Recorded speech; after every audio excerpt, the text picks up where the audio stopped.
Hello guys, welcome back to my channel. आज मैं 1 महीने से ऊपर, आई नो मैं बहुत टाइम से इनएक्टिव थी, पर आज के बाद से मैं हमेशा रेगुलर रहूँगी। आज 6 अगस्त है and last month 6 July last day था जब मेरे ग्रैंडफादर से मैं लास्ट बारी मिली। अब शायद ही मैं उनसे कभी मिल पाऊँगी क्योंकि he is no more. And to be honest, ये बात मुझे ना पता नहीं क्यों डाइजेस्ट नहीं हो रही, क्योंकि मुझे नहीं लग रहा कि ही इज़ नो मोर। ऐसा थोड़ी ना होता है यार कि एक बार में इंसान अब चला गया वो वापस नहीं आएगा। ऐसा तो नहीं होना चाहिए। शायद मैंने फर्स्ट टाइम अपनी लाइफ में किसी को खोया है, इसीलिए ये फीलिंग मुझसे नहीं प्रोसेस करी जा रही, क्योंकि 1 महीने हो गए और अब लग रहा है कि अब नहीं है वो इंसान और अब कभी नहीं मिलेंगे हम उनसे, कभी कोई बातें नहीं होगी, कभी वो उनसे कोई मेमोरी नहीं शेयर होगी। मेरे दादाजी को कान से सुनाई नहीं देता था, बट स्टिल वो सारी बातें इशारे या फिर लिपसिंग से सुन लेते थे। एंड अब कॉलेज से मैं जब आती थी तो वो मुझसे पूछते थे, उनको पता उन्हें सुनाया कुछ नहीं देता था, फिर भी वो मुझसे सारी बातें पूछते थे, सारी जिनसे मम्मी से गुस्सा रहते थे तो मम्मी की शिकायत करते थे कि ऐसा है वैसा, हम लोग हंसी मजाक करते थे। तो एक इमोशनल चीज़ थी और अब वो चीज़ ख़त्म हो गई। और ये चीज़ बहुत, अब मुझे ऐसा लगता है भगवान ने ऐसा क्यों बनाया। ऐसा नहीं बनाना चाहिए यार कि एक बार इंसान की डेथ हो गई फिर वो अब अपने किसी फैमिली मेम्बर किसी से भी नहीं मिल सकता है, कुछ भी नहीं कर सकता। ऐसा नहीं होना चाहिए। डेथ बहुत बुरी चीज़ होती है। मुझे अब रियलाइज़ हुआ, हम लोग पैसा और सबके पीछे भागते भागते कभी भूल ही गए कि यार हमारे पास हमारे कोई है जिनसे अब हम कभी नहीं मिल पाएंगे। एक सर्टेन टाइम तक ही है वो हमारे साथ और फिर वो नहीं रहेंगे, पर हमारे लिए वो मैटर ही नहीं करता। हम दूसरों को खुश करने में, दुनिया को दिखाने में कि हम कितने खुश हैं, हम भूल गए जीना कि एक्चुअल में वी आर नॉट हैप्पी।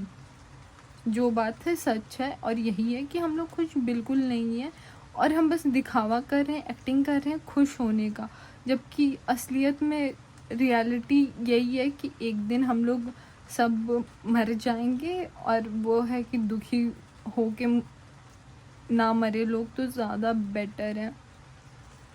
उनके साथ इतनी सारी मेमोरीज़, बचपन की यादें। लोग बोलते थे कि ग्रैंड पेरेंट्स होना बहुत अच्छी बात होती है और मुझे हमेशा एक रिग्रेट रहता था कि मैंने अपनी दादी को, मेरे दोनों ग्रैंड पेरेंट्स नहीं रहे। मेरी दादी की डेथ होगी जब मेरे पापा बहुत कम एज के थे तभी, तो मुझे लगता था कि मेरी दादी भी नहीं है, पर चलो कोई बात नहीं मेरे बाबा हैं। पर अब ऐसा लगता है अब तो वो भी नहीं है। और टू बी ऑनेस्ट, मैंने नहीं सोचा था इतनी जल्दी वो चले जाएंगे।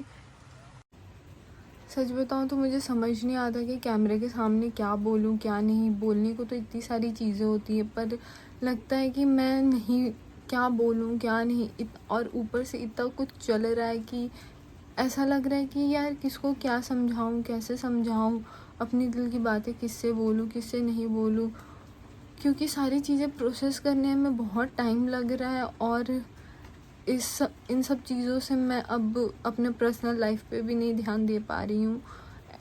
पहले मेंटली ऑलरेडी कुछ भी ठीक नहीं था, मेंटली मैं बहुत ज़्यादा परेशान थी और अब एक और चीज़ हो गई। मेरे दादाजी जो सबसे क्लोजेस्ट थे मेरे, वो उनको खो दिया मैंने और अब लाइफ और सब मैसी सा हो गया है, बहुत गलत गंदा सा हो गया है।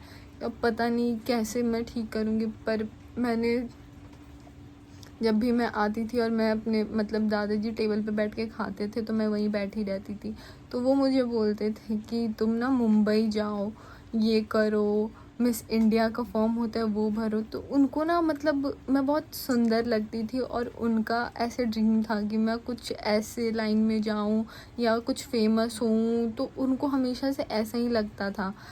तो मैंने अब सोचा है कि अब तो बहुत लेट हो गया उनके इस ड्रीम को कंप्लीट करने के लिए, पर मैं कसम खाती हूँ कि इस साल के एंड तक मैं उनकी एक एक चीज़ जो उन्होंने बोली है, मिस इंडिया तो नहीं बन सकती ऑफ कोर्स और ना मुंबई जा सकती हूँ, but I will try my best कि मैं अभी जिस चीज़ में कर रही हूँ, मैंने न्यूज़ एंकरिंग की कोर्स करी थी, जर्नलिज़्म की स्टूडेंट हूँ मैं, पर इंडिया है, यहाँ पे लोग टैलेंट नहीं एक्सपीरियंस देखते हैं।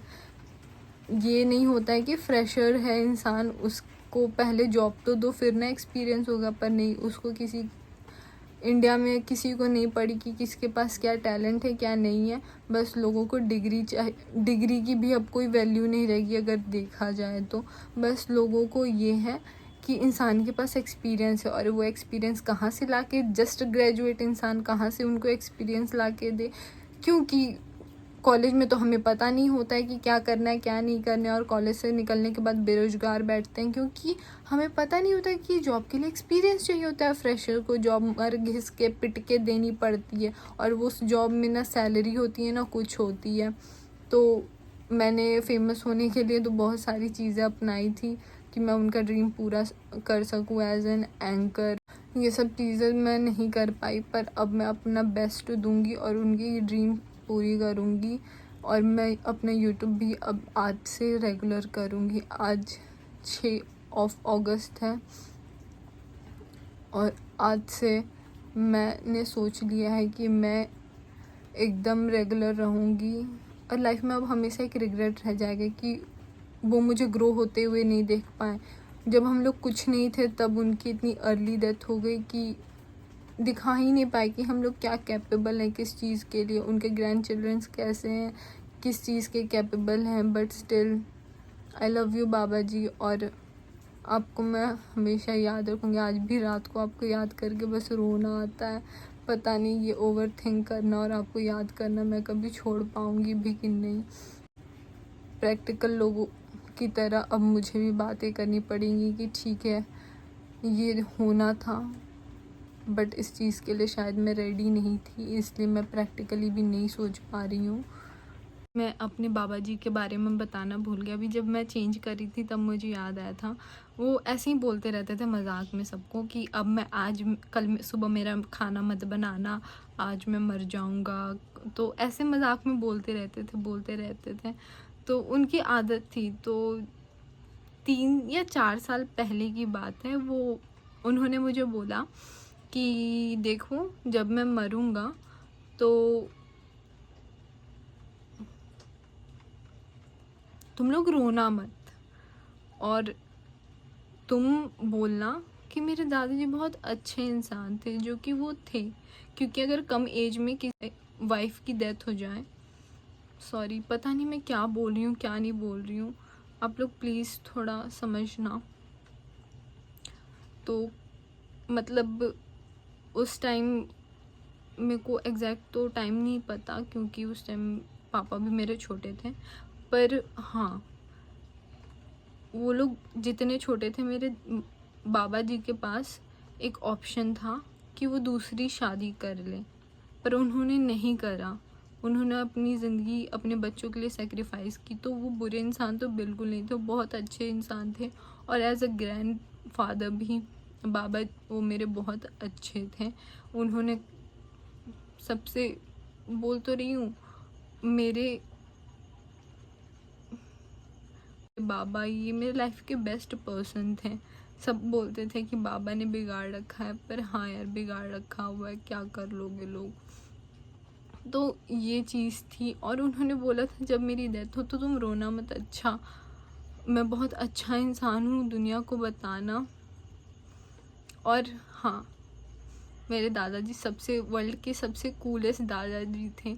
उन्होंने मुझे मेरे 18th बर्थडे पे इतनी प्यारी ड्रेस, मैंने कभी मतलब लोग भी देख के बोलते थे कि यार तुम्हारे दादाजी एकदम भी वो ओल्ड फैशन टाइप के नहीं, एकदम कूल है, लिटरली बहुत कूल इंसान थे। और वो अपने यंग एज में बहुत हैंडसम थे, तो उनको ऐसा लगता था कि मेरी उनकी जीन मुझ पे भी गई है और मैं बहुत प्रिटी हूँ, इसलिए वो मुझे बोलते रहते थे कि तुम ऐसे करो, मुंबई जाओ, ये करो। तो उनको ऐसे बहुत फेमस होने का शौक़ था, पर उनका ये ड्रीम उनके जीते जी तो मैं नहीं पूरा कर पाई। बट अब मैं पूरी कोशिश करूँगी कि मैं एक फेमस इंसान बन के दिखाऊँ उनके लिए। आई लव यू बाबा जी। और हाँ, आप वर्ल्ड के सबसे कूलेस्ट बाबा हो। आप, मैं बहुत लकी हूँ कि आप मेरे बाबा थे और हमेशा रहोगे। Bye guys. और भूलना मत, मेरे बाबा वर्ल्ड के सबसे कूलेस्ट बाबा थे।